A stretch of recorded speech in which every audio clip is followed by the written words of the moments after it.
nogen, der synes, det er kunst. Kuk. Vi er kommet til Storbyen, og lige med så kravler vi op på 5. sal for at se en helt fantastisk lejlighed. God aften og velkommen til Hammerslag. Hammerslag starter i centrum af Aarhus.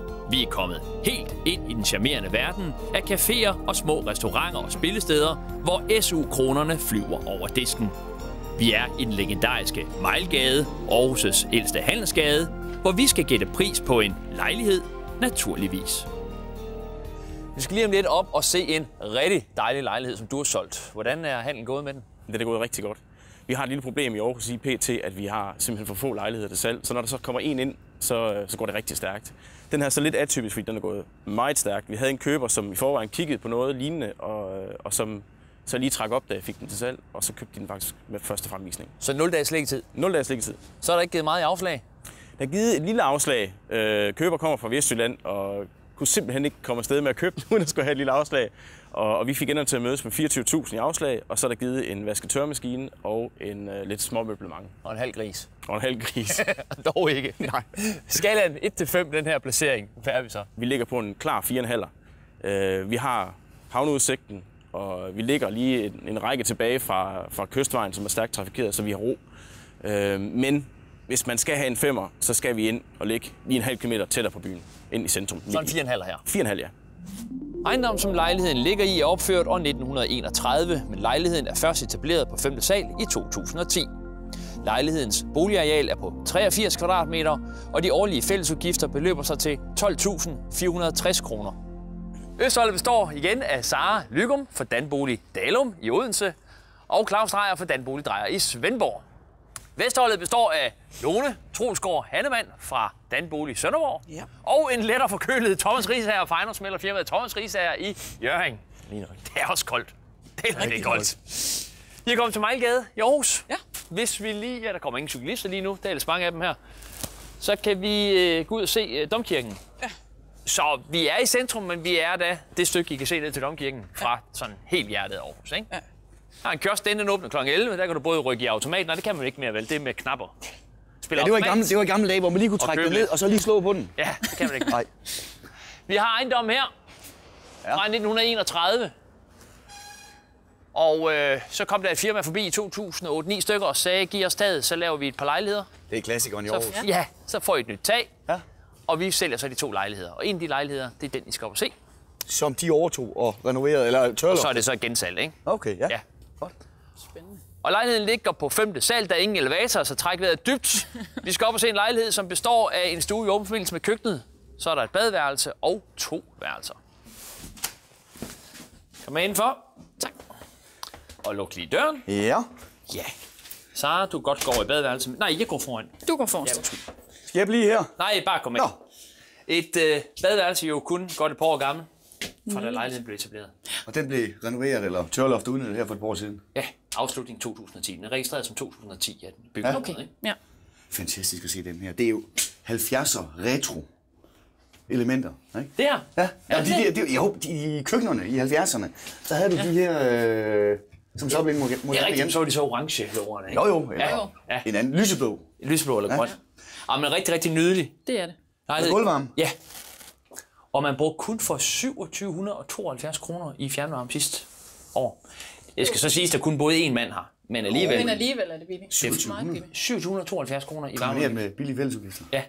Det er meget godt. Gå ind i stuen. Flotte gulve i egetræ. Ja. Og... Hold da fast et lys. Ja, I tænker, hvorfor snakker jeg om egetræ? I vil se udsigt og snakke udsigt, ikke? Jo.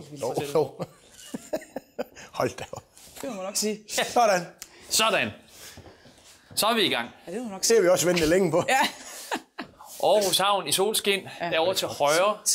Der er man ved at bygge et stort byggeri, der hedder Navitas. Det er Maskinmesterskolen, Ingeniørhøjskolen, Aarhus Kommune, der laver en stor uddannelsesinstitution. Okay. Der skal være 2300 ansat. Og det er lige foran, hvad er det? Det er, hvad det ikke, noget tøjfirma Bestseller, tror jeg. Nå, okay. Og så har vi til venstre jo en af verdens hurtigste passagerfærger. Ja. Køkkenet, ja, det har vi nærmest ikke haft tid til at tale om. Det er et H2-køkken. Ja. Okay. Med sådan en kompakt laminat. Ja. Okay. Nydeligt. Ja. Meget klassisk. Ja. Pænt. Ikke de store vingeshus, men glimrende. Det er de vil have i dag, altså. Ja. Så er der Hemse heroppe. Ja. Vi skal ikke derop, men god udnyttelse bagagehem, så er der nogen, der kalder den. Men det er så også det fedt med, altså med loft i kip, ikke? Det giver sådan noget luft og noget lys, og får det til at virke større. Også fedt at sætte ovenlysvindue i, det giver. Det er skide godt. Rigtig godt. Og så har vi jo en stor, dejlig altan nu, der kommer ud senere. Det er nærmest en tagterrasse. Stort, godt værelse. Men det er en fed detalje, at man går ind og udnytter og sætter vinduer i her. Det giver ekstra lys ind. Ja, du har den trekant af glas. Ja. Fordi det gør jo netop, at du både kan se og få lys ind. Ja, rigtig flot gik her også. Ja, ind over Aarhus. Ja, over kirken. Og kirken også. Ja, vand og bugten og havnens liv til den ene side. Og byens liv. Aarhus' tage, byens tage. Ja, amen. Okay. Det er en fed lejlighed. Ja. Jeg skulle ikke spørge så mange gange, men kom jeg jo til ind i den. Og lejlighedens sidste værelse. Ja, I må godt gå over til døren. vi fortsætter. Så er der udgang der også. Lækkert. Ja, en lille altan derude. Skønt at have det på begge sider, ikke? At man kan komme ud. Også for soveværelse, du lige kommer ud, og du har jo, vi kan se morgensolen, den er her på terrassen, ikke? Det er skønt.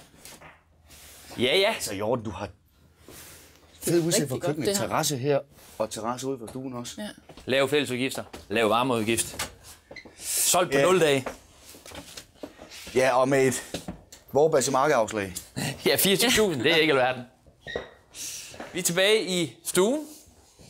Og så håber jeg, at der ikke I har højdeskræk. Ej, Det er godt. Nej. For nu går vi herud. I den danske vinter.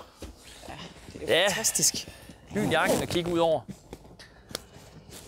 Domkirken, Rådhustårnet, Aarhus Kunstmuseum, Bruns Galleri, det er den høje firkantede bygning der. Fantastisk. Også fint, man sådan lige skærer Lidt afskærer over naboen der. Ja, det virker godt. Men det er da selvfølgelig et problem at skal kravle op på 5. sal. Det er da ikke noget, der tæller voldsomt, men til gengæld så kommer du altså... Ja, du får noget gevinst, når du så endelig kommer op. Heller ikke få det hele. Nej. God Nej, form. elevator er måske lige det sidste, der mangler. Ellers er der jo flueben ved alt godt i den her, ikke? 83 kvadratmeter ejerlejlighed og sengen 1. Heroppe på 5. sal, solgt på 0 dage med et afslag på 24.000 kroner. Og så lidt tør vaskemaskine og lidt møbler oveni. Skala 4,5. Hvad har sådan en ejerlejlighed kostet? Frem med lommeregner. Ja. Jeg tror, vi skal prøve at tage dem med 2 intervaller. 30.000 og 35.000. Ja. Prøv at se, hvad det bliver. Jeg tror ikke, vi skal langt fra 30. Nej, det jeg synes, der er fedt, det er, at du har en morgenterrasse om ved soveværelset. Og den her terrasse, du kan se, hvor solen står nu, så går solen rundt her. Så har du sol her næsten stort set til den går Og ned. du har Ikke? udsigt til vandet, og du har udsigt over byen, og du er centralt inde i byen. Ja. Men det er spørgsmålet, om vi ligger lige under eller over 3. Eller hvad? Hvad gør det andet? 2,9? Ja. For 83 kvadratmeter. Ja.